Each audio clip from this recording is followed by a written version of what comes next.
네, 민주당 이재명 대표가 선거 유세를 이유로 대장동 재판에 불출석했습니다. 네, 관련 내용 설주환 변호사, 송영훈 변호사와 함께 자세히 짚어보도록 하겠습니다. 안녕하세요. 안녕하세요. 네, 반갑습니다. 이재명 대표가 대장동 재판에 불출석한 건요. 지난 10일 오전에 재판에 네. 약해서 이제 오후에 이제 출석을 했죠. 사유서를 냈다고는 하지만 재판부가 허가하지 않았습니다. 선거 일정 때문에 재판에 불출석해도 이건 되는 겁니까? 어떻게 봐요? 당연히 안 됩니다. 예. 모든 피고인은 일단 형사재판에 공판기일에 출석할 의무가 있고요. 네. 지금은 더더군다나 공식 선거운동 기간도 개시되기 전입니다. 그렇기 때문에 공직선거법상에 있는 후보자의 어떤 신분 보장, 그 불체포 특권 같은 조항들도 적용이 되지 않는 시기입니다. 그 어제 이재명 대표의 공판기일 불출석에 있어서 눈여겨볼 점은 이 공판기일에 본래 이재명 대표 측에서 불출석하게 해달라고 법원에 요청했지만 법원에서 명시적으로 불허가했던 그런 날이라는 점입니다. 그렇군요. 지난달 16일에 그 이재명 대표의 변호인이 이 사건의 변론을 분리해서 이재명 대표는 3월 19일 공판기일에 불출석하게 해달라라고 재판부에 요청을 한 적이 있었습니다. 그랬는데 재판부가 이재명 피고인과 무관하다고 볼 수 없는 증인신문을 하는 기일이기 때문에 예. 변론 분리를 할 필요가 없고 재판부가 피고인의 개인 사정을 고려할 수 없다. 이렇게 명시적으로 불허가를 했습니다. 예. 어제 원래 예정된 증인신문이 이 유동규 전 성남도시개발공사 본부장의 증인신문 기일이었습니다. 네, 이재명 대표가 계속 재판에 불출석을 한다면 재판부에서는 강제 소환을 고려할 수밖에 없다라는 입장입니다. 다음 기일이 26일인데 이날 또다시 좀 불출석을 한다면 강제 소환을 한다는 입장인데 재판부에서는 실질적으로 민주당의 대표고 지금 선거를 앞두고 있는 상황이거든요. 이게 사실상 가능한 건가요? 뭐 사실상 결론적으로 말씀드리면 좀 어렵지 않을까라는 생각이 듭니다. 네. 지난 11월이었나요? 그 이재명 대표의 구속 영장 사전 영장 예. 실질 심사에서도 법원은 그런 이유를 들었거든요. 당 대표이기 때문에 구속이 불필요하다라는 어떤 이유를 들었기 때문에 뭐 법원에서도 당 대표로이고 또 지금 선거 전이라는 부분도 있기 때문에 아마 이걸 강제적으로 구인을 하거나 그런 방법을 쓰기에는 법원 스스로도 상당히 부담되지 않을까 싶습니다. 근데 법원에서 그 출석하지 않는 상황에 대해서 뭔가 좀 엄중하다, 뭐 법원의 좀 명예 이런 걸 좀 생각해야 되는 부분도 있지 않아요? 그러니까요. 저 어제 재판부가 이렇게 상당히 저는 완곡하게 저는 얘기를 했다라고 봅니다. 그러니까요. 그러니까 이걸 굉장히 돌려서 얘기를 한 거예요. 예. 그러니까 꼭 와라라는 말을 강제 구인한 뭐 국회가 열리지 않은 거 다 알고 있으니까 꼭 왔으면 좋겠다라고 네. 해서 어찌 보면 지금 재판부에서의 어떠한 지금 의중은 굉장히 좀 강경하구나. 꼭 출석을 했으면 좋겠다라고 지금 저는 좀 이렇게 강하게 얘기한 건 아닌가 싶습니다. 예. 저렇게 이제 불출석을 하게 되면 양형에는 어떤 영향을 미치게 됩니까? 무죄가 나오지 않는 이상 양형이 상당히 올라갈 가능성이 그렇습니까? 있습니다. 실무적으로도 경험을 해보면은 피고인이 무단으로 불출석을 하면은 양형이 대단히 올라갑니다. 이것을 두고 법관도 사람이기 때문에 그렇다라고 설명하시는 분들이 간혹 있는데 예. 아주 정확한 표현은 아닙니다. 왜냐하면 형법 51조에서요. 양형 조건에서 범행 후의 정황을 명시하고 있거든요. 이 범행 후의 정황 중에 대표적으로 포함될 수 있는 것이 피고인이 재판을 성실하게 받는가, 무단으로 불출석하는가 이런 부분입니다. 그러니까 무단으로 계속 안 나온다는 것은 범행을 하고도 전혀 반성하지 않는다라는 것을 볼 수 있기 때문에 유죄 판결이 선고될 경우에는 양형이 크게 올라가는 요소가 됩니다. 그렇군요. 네, 일단 뭐 다음 재판에 어떻게 대응을 할지 또 지켜봐야 할 것 같고요. 계속해서 다음 소식도 짚어보도록 하겠습니다. 집단 성폭행 혐의로 5년간 실형을 산 가수 정준영 씨. 어제 만기 출소했습니다. 사회적 파장이 굉장히 큰 사건이었거든요. 네, 벌써 이게 2019년도 사건입니다. 네, 이게 벌써 5년이 지났어요. 네, 저도 이 뉴스를 보고 찾아보니까요. 2019년도에 버닝썬 게이트라고 해서 상당히 사회적으로 정말 많은 연예인들과 또 특히나 뭐 경찰 관련해가지고도 수사가 진행됐던 사건입니다.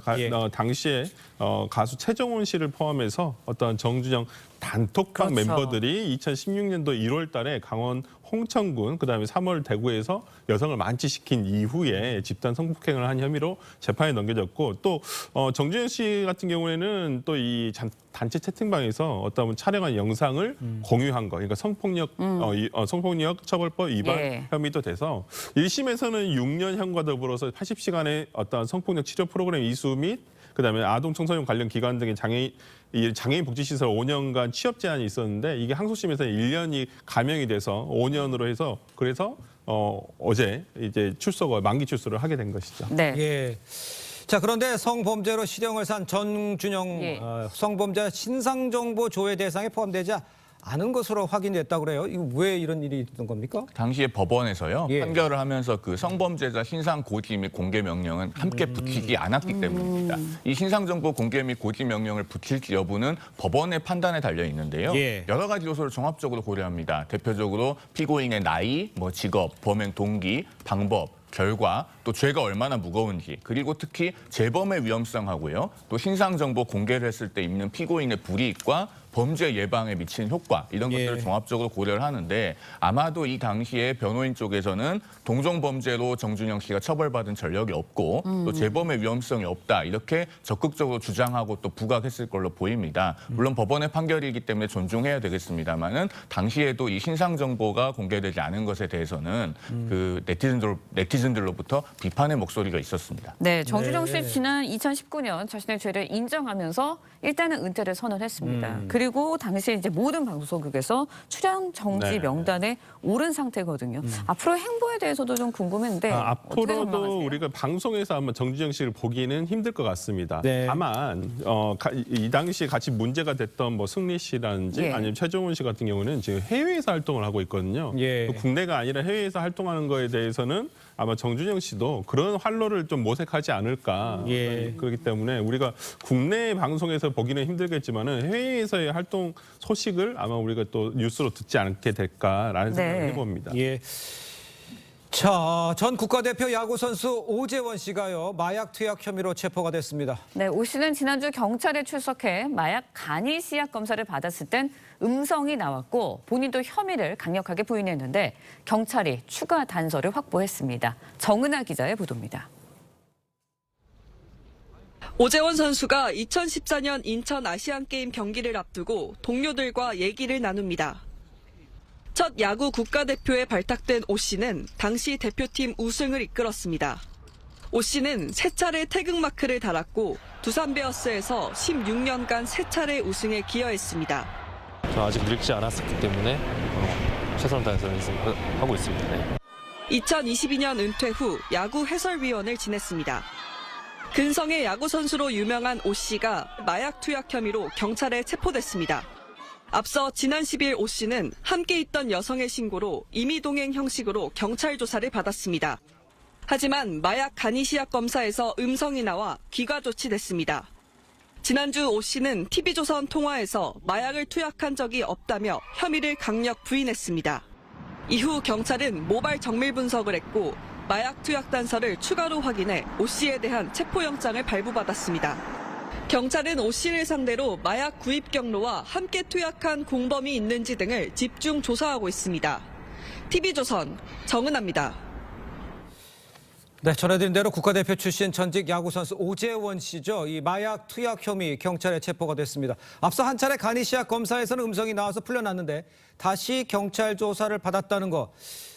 혐의가 인정된다 이렇게 봐야 됩니까? 그렇습니다. 예. 그 지금 강남경찰서의 설명을 보면요. 오재원 씨를 마약류 관리법 위반 혐의로 체포해서 조사하고 있다고 하지 않습니까? 네. 이 얘기는 법원으로부터 체포영장을 발부를 받았다는 이야기입니다. 즉 체포영장을 받을 수 있을 만큼의 어떤 최소한의 범죄 혐의 단서는 있다는 의미가 되겠죠. 예. 그러니까 조금 전에도 저희가 봤습니다만 네. 이 오재원 씨가 지난 10일에 조사를 받았을 때는 검사에서 음성이 나왔다고 하는데 이 검사는 간이 시약 검사입니다. 그러니까 간이 시약 검사라고 하는 것은 100% 정확한 것은 아니고 네. 그 뒤에 이제 모바일 정밀 분석을 했다고 알려져 있거든요. 예. 그러니까 우리가 간이 시약 검사에서는 검출되지 않는 종류의 마약류도 있고 하기 때문에 이 정밀 분석에서 뭔가 그 마약류 투약에 대한 그 혐의를 입증할 만한 단서가 발견이 된 것으로 그렇게 보는 것이 합리적 추론이 되겠습니다. 알겠습니다. 네, 모바일 정밀 분석에서는 일단은 뭐 투약을 한 것으로 좀 보이는 것 같은 정황이 나오고 있는데 오재원 씨는 마약 투약 혐의 강력하게 부인하고 있는 것으로 알려졌거든요. 아마 이번 사건을 접하게 된 특히나 야구 팬들은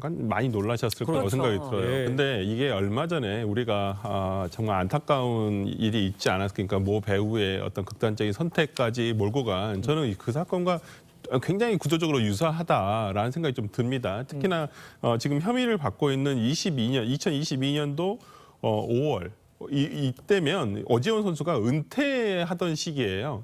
그리고 2022년 5월 달이 1군 마지막 경기를 했었었고 2022년 9월 달에 은퇴를 했습니다. 근데 시즌 중에 어떤 선수가 마약을 했다라고 하기에는 조금 정황상 좀 이게 맞지 않을 수도 있다. 예. 그러니까 저는 이번 사건을 좀 너무 그러니까 극단적으로 우리가 어찌 보면 예. 이걸 그냥 유죄 추정을 할 것은 아니다라고 생각을 하고요. 예. 본인이 부인하고 있기 때문에 일단은 수사의 결과를 충분히 지켜보고 그다음에 저는 재판까지도 지켜본 다음에 우리가 결론을 내려야 되지 않을까. 섣부른 결론이 오히려 또 한 사람에게 어떤 또 씻지 못할 어떤 그 죄를 이제 예. 덮었을 수도 있기 때문에 이번만큼은 좀 이 부분에 대해서 우리가 좀 중립적인 자세에서 한번 볼 필요가 있지 않나라는 생각도 해봅니다. 그러니까 결과가 어떻게 날지 마약 투약 혐의에 대해서는 예. 좀 별개로 하더라도 근데 오 씨는 지난해죠. 대선배 박찬호 씨를 비판해서 논란을 일으킨 바가 있지 않습니까? 그거는 막 떠오르네요. 이야기를 하다 보니까. 그렇습니다. 예. 작년 5월에 이제 한 유튜브 채널에 출연해서 이 오재원 씨가 코리안 특급 박찬호 선수를 굉장히 강도 높게 비판을 한 적이 있죠. 맞습니다. 당시에 저는 코리안 특급을 너무 싫어하거든요라고 하면서 뭐 한 번씩 나와서 해설하면서 바보 만든 선수가 한두 명이 아니다 이런 얘기를 했다가 굉장히 그 여론의 많은 비판을 받고 또 사흘 뒤에 공개적으로 사과를 한 적이 있었습니다. 맞습니다. 네, 알겠습니다. 다음 소식도 짚어보도록 하겠습니다. 카타르 아시안컵 기간에 손흥민 선수와 다툼을 벌여서 비난을 받았던 이강인 씨 어제 입국해서 대표팀에 합류를 했습니다. 네. 오늘 훈련에 앞서서 이제 다시 상황에 대해서 당시의 상황에 대해서 공식적으로 사과를 할 거라고 해요.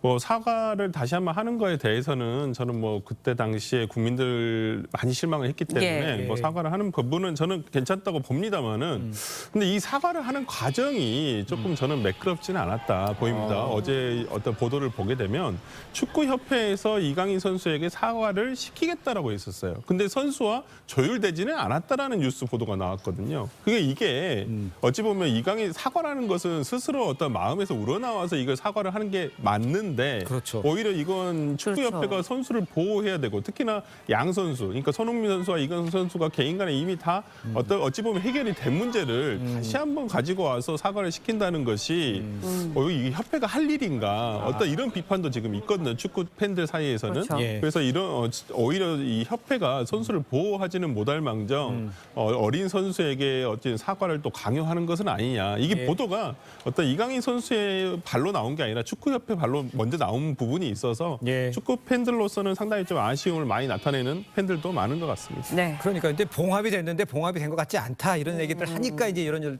여러 가지 일들이 나오는 것 같아요. 일단 황선홍호는 소집 둘째 날 전면 비공개 훈련을 진행을 했습니다. 국내에서 하는 훈련을 언론에 공개하지 않은 것 이것도 좀 드문 일 아닙니까? 대단히 드문 일이죠. 그러니까요. 우리가 원정 경기를 가면은 전력 노출 같은 걸 우려해서 예. 비공개로 훈련하는 경우가 많이 있는데요. 네. 크게 이번에 비공개 훈련은 세 가지 정도 이유가 있는 것 같습니다. 첫째는 훈련에만 집중하기 위한 어떤 그런 목적이 있을 거고요. 예. 그다음에 또 다른 논란이 불거지는 것을 우려해서 어떤 최소한의 선수 보호 조치를 했다. 그렇게 볼 수 있는 측면이 있을 예. 것 같습니다. 그러니까 네. 그 연장선상에서 결국 황선홍 감독은 팀 매니지먼트 차원에서 어떤 새로운 리스크가 발생하는 것을 방지하는 예. 리스크 관리에 심혈을 기울이고 있다. 이렇게 볼 수 있을 것 같습니다. 예, 네. 그렇군요. 자, 오늘 두 분 말씀은 여기까지 듣겠습니다. 인사 나누겠습니다.